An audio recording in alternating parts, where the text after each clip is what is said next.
عزیز طلباء السلام علیکم۔ میں مصدق شیخ ضلع پرشد ہائی اسکول اچل پور سے پھر سے آپ کا استقبال کرتا ہوں اپنے اس چینل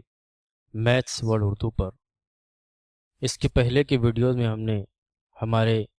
جماعت دہم، اس کے مضمون الجبرا، اس کی مشق 1.3، اس کے سوال دی گئی ہمزاد مساوات کو کریمر کے اصول سے حل کیجیے، اس کی پہلی مثال کو سمجھا تھا۔ آج کے اس ویڈیو میں ہم اسی سوال کے دوسری مثال کو سمجھنے والے ہیں، تو چلیے شروع کرتے ہیں ہمارا ویڈیو۔ ہماری مشق 1.3، اس کا جو سوال نمبر 3 ہے کہ در ذیل ہمزاد مساوات کو کریمر کے اصول سے حل کیجیے۔ اس کی دوسری مثال جسے ہمیں دو ہمزاد مساواتیں دی گئی ہے، جس میں پہلی ہمزاد مساوات ہے 4x جمع 3y منفی 4 مساوی ہے 0، اور دوسری مساوات ہے 6x یہ مساوی ہے 8 منفی 5y۔ ان دو مساواتوں کو ہمیں کریمر کے اصول سے حل کرنا ہے۔ جیسے کہ ہم جانتے ہیں کہ کریمر کے اصول سے حل کرنے کے لیے ہمیں کچھ اسٹیپس کو فالو کرنا ہوتا ہے، جس میں پہلی اسٹیپ ہے کہ دی گئی ہمزاد مساواتوں کو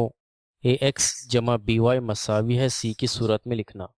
یہاں ہم اگر پہلی ہمزاد مساوات کو لکھے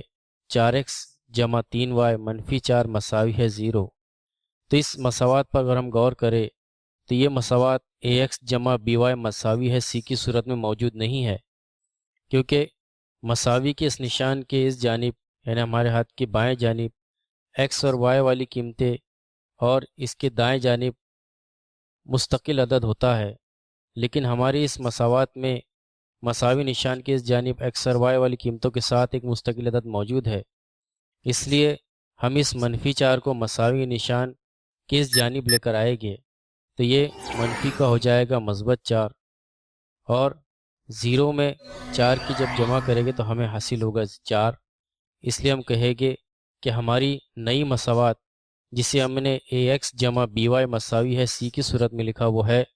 4x جمع 3y مساوی ہے 4۔ اسی طرح سے اب جو ہمیں اگلی مساوات دی گئی ہے 6x یہ مساوی ہے 8 منفی 5y، اسے بھی ہمیں ax جمع by مساوی ہے c کی صورت میں لکھنا ہے۔ پھر سے ہم اس مساوات کا موازنہ ax جمع by مساوی ہے c سے کریں گے، تو یہاں اس مساوی کے نشان کی جانب ہمیں منفی 5y دیا گیا ہے، ہمیں اسے مساوی کے نشان کی اس جانب لانا ہے یعنی ہمارے بائیں ہاتھ کی جانب لانا ہے، تو ہم منفی 5y کو مساوی کے نشان کی بائیں جانب لائیں گے، تو یہ ہو جائے گا مثبت 5y، اور پھر ہمیں حاصل ہوگا 6x جمع 5y مساوی ہے 8، اور ہم یہ کہیں گے کہ ہماری دوسری ہمزاد مساوات ہے۔ اس طرح سے ہم نے دی گئی مساواتوں کو ax جمع by مساوی ہے c کی صورت میں لکھ لیا۔ جب یہ پہلی اسٹیپ ہماری حل ہو جائے تو ہم دوسری اسٹیپ کا مشاہدہ کریں گے، اور ہم جانتے ہیں کہ ہماری دوسری اسٹیپ ہے کہ دی گئی ہمزاد مساواتوں میں سے a1 b1 c1 اور a2 b2 c2 کی قیمت اخذ کرنا۔ جس طرح کہ ہم نے اس کے پہلے کی مثال میں دیکھا تھا، ہم سب سے پہلے مساوات 4x جمع 3y مساوی ہے 4 کا موازنہ a1x جمع b1y مساوی ہے c1 سے کریں گے، اس لیے ہم یہاں لکھیں گے سب سے پہلے a1x جمع b1y مساوی ہے c1، پھر لکھیں گے 4x جمع 3y مساوی ہے 4۔ اب ان دونوں مساواتوں میں اگر غور کریں تو ہمیں x اور y ایک جیسے دیے گئے ہیں، اور a1 کی جگہ پر ہمیں 4 دیا گیا، اس لیے ہم یہاں لکھیں گے a1 یہ مساوی ہے 4۔ b1 کے مقام پر ہمیں 3 دیا گیا، اس لیے ہم یہاں لکھیں گے b1 یہ مساوی ہے 3، اور c1 کے مقام پر ہمیں 4 دیا گیا، اس لیے ہم یہاں لکھیں گے c1 یہ مساوی ہے 4۔ اس طرح سے ہم نے پہلی مساوات میں سے a1 b1 c1 کی قیمت حاصل کر لی ہے۔ اب ہم دوسری مساوات یعنی مساوات 6x جمع 5y مساوی ہے 8 کا موازنہ a2x جمع b2y مساوی ہے c2 سے کریں گے، تو سب سے پہلے ہم لکھیں گے a2x جمع b2y مساوی ہے c2 اس مساوات کو، پھر ہم لکھیں گے ہماری مساوات 6x جمع 5y مساوی ہے 8۔ پھر سے ہم ان دونوں میں اگر مشاہدہ کریں تو ہمیں x اور y جیسے دیے گئے ہیں، اور a2 کی قیمت ہمیں دی گئی ہے 6، اس لیے ہم یہاں لکھیں گے a2 یہ مساوی ہے 6 کے۔ b2 کی قیمت ہمیں 5 دی گئی، اس لیے ہم یہاں لکھیں گے b2 یہ مساوی ہے 5، اور c2 کی قیمت ہمیں یہاں پر 8 دی گئی، اس لیے ہم یہاں لکھیں گے c2 یہ مساوی ہے 8۔ اس طرح سے ہم نے دوسری اسٹیپ کو حل کیا جس میں ہم نے A1 B1 C1 اور A2 B2 C2 کی قیمت کو اخذ کر لیا۔ اب یہاں پر ہم تیسری اسٹیپ کو مشاہدہ کریں گے جو ہے کہ A1 B1 C1 اور A2 B2 C2 کی مدد سے D DX اور DY کی قیمت کو معلوم کرنا۔ یہاں پر ہم نے اس سے پہلے بھی مثال میں اسی اسٹیپ کو حل کیا تھا، جس طرح سے ہم نے اس کے پہلے کی ویڈیو میں دیکھا تھا کہ D DX اور DY کی قیمتیں A1 B1 C1 اور A2 B2 C2 کی مدد سے کس طرح سے اخذ کی جاتی ہے۔ یہاں سب سے پہلے ہم لکھیں گے D، اور کیونکہ یہ تینوں قیمتیں ہمیں A B C کی مدد سے حاصل کرنی ہے اور ہم جانتے ہیں کہ D کی قیمت کو اخذ کرنے کے لیے ہم A سے B کی جانب جائیں گے، تو سب سے پہلے ہم بنائیں گے موڈ، اور ہمیں یہاں پر A اور B کی قیمتوں کو لکھنا ہے، اس لیے ہم یہاں لکھیں گے A1 B1 A2 B2، پھر ہو جائے گا مساوی، ہم بنائیں گے موڈ، اور پھر ہم یہاں پر قیمتیں لکھیں گے A1 کی قیمت 4، B1 کی 3، A2 6 اور B2 کی جگہ 5۔ اب ہمیں اس مربع قالب کو حل کرنا ہے، جیسے کہ ہم نے اس سے پہلے دیکھا تھا مختلف مثالوں میں کہ مربع قالب کے وقت ہمیں ترچھی ضرب کرنی ہوتی ہے۔ ہم یہاں لگائیں گے مساوی کا نشان، اور سب سے پہلے ہم ضرب کریں گے 4 سے 5 کی، اس لیے ہم یہاں لکھیں گے 4 ضرب 5، پھر لگائیں گے منفی کا نشان، اور پھر ہم 3 کی ضرب 6 سے کریں گے، اس لیے ہم یہاں لکھیں گے 3 ضرب کا نشان، پھر لکھیں گے 6۔ اب ہمیں اسے حل کرنا ہے تو یہ ہو جائے گا مساوی، سب سے پہلے 4 کی ضرب 5 سے کریں گے تو ہمیں حاصل ہوگا 20، پھر لگائیں گے منفی کا نشان، اور 3 کی ضرب 6 سے کریں گے تو ہمیں حاصل ہوگا 18، اور جب ہم 20 میں سے 18 کو تفریق کریں گے تو ہمیں حاصل ہوگا 2۔ اس طرح سے ہم کہیں گے کہ D کی قیمت 2 ہے۔ اس طرح سے ہم نے D کی قیمت کو اخذ کر لیا۔ اب D کی قیمت اخذ کرنے کے بعد ہم DX کی قیمت کو اخذ کریں گے، اور ہم جانتے ہیں کہ DX کی قیمت اخذ کرنے کے لیے ہم جائیں گے C سے B کی جانب، پھر سے ہم بنائیں گے موڈ، اور پھر یہاں پر ہمیں لکھنا ہے C1 B1 C2 B2، پھر ہم ان کی قیمتیں لکھیں گے، تو C1 کی قیمت ہمیں پتہ ہے 4 ہے، اس لیے ہم یہاں لکھیں گے 4، B1 کی قیمت ہمیں 3 دی گئی ہے، C2 کی قیمت ہمیں دی گئی ہے 8،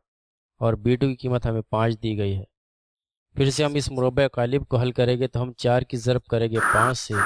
اس لیے ہم یہاں لکھیں گے 4 ضرب 5،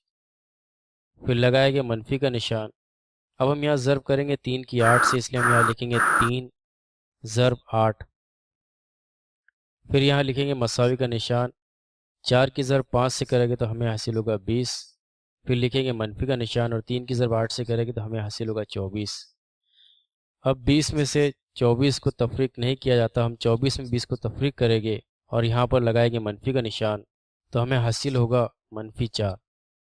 اس طرح سے ہم نے DX کی قیمت کو بھی اخذ کر لیا۔ اب ہم DY کی قیمت کو اخذ کریں گے، پھر سے ہم یہاں لکھیں گے ضابطہ۔ اب ہمیں پتہ ہے کہ DY کی قیمت کے لیے ہم جائیں گے A سے C کی جانب، اس لیے ہم یہاں لکھیں گے A1 C1 A2 C2، یہ ہو جائے گا مساوی، A1 کی قیمت ہمیں 4 دی گئی، C1 کی قیمت بھی 4 ہے،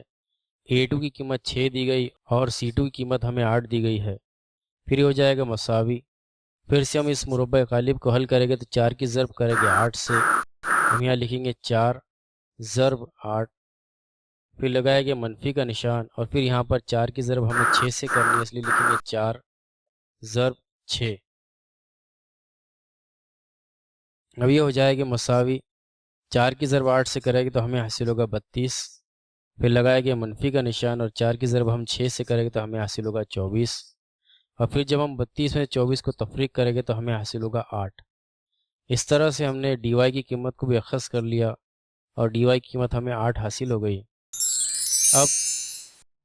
DX اور DY کی قیمت اخذ کرنے کے بعد ہم ہماری اگلی اسٹیپ کو فالو کریں گے، جو ہم جانتی ہے کہ DX اور DY کی مدد سے X اور Y کی قیمت معلوم کرنا۔ اب یہاں پر X اور Y کی قیمت کا ہمیں پتہ ہے کہ اس کا فارمولا کیا ہے۔ یہاں پر ہم نے D کی قیمت کو 2 اخذ کر لیا، DX ہمیں حاصل ہو گیا -4، اور DY ہمیں حاصل ہو گیا 8، اس لیے ہم نے لکھیں گے X یہ مساوی ہے DX بٹے D۔ یہ ہو جائے گا مساوی ڈی ایکس کی قیمت -4 ہے، اس کے نصب نما میں ہم لکھیں گے 2۔ جب ہم 2 کو 4 سے تقسیم کریں گے تو ہمیں حاصل ہوگا -2، اس لیے ہم یہاں لکھیں گے کہ ایکس یہ مساوی ہے -2 کے۔ اب وائی کی قیمت اخذ کرنی ہے، اس لیے لکھیں گے وائی یہ مساوی ہوگا ڈی وائی بٹے ڈی، پھر ہو جائے گا ڈی وائی کی جگہ ہم نے 8 لکھا اور ڈی کی جگہ 2، پھر 2 سے ہم 8 کو تقسیم کریں گے تو ہمیں حاصل ہوگا 4، اس لیے ہم یہاں لکھیں گے کہ وائی یہ مساوی ہے 4۔ اس طرح سے ہمیں ایکس کی قیمت -2 حاصل ہو گئی اور وائی کی قیمت 4 حاصل ہو گئی، اس لیے لکھیں گے کہ دی ہوئی مساوات کا حل ایکس وائی مساوی -2, 4 ہے۔ اس طرح سے ہم نے گرامر کے اصول کی مدد سے دی گئی ہمزاد مساوات کو حل کرنے کی 2 مثالوں کو سمجھا ہے۔ اگلے ویڈیو میں ہم ہماری مشق 1.4 اس کے پہلے سوال کو سمجھیں گے۔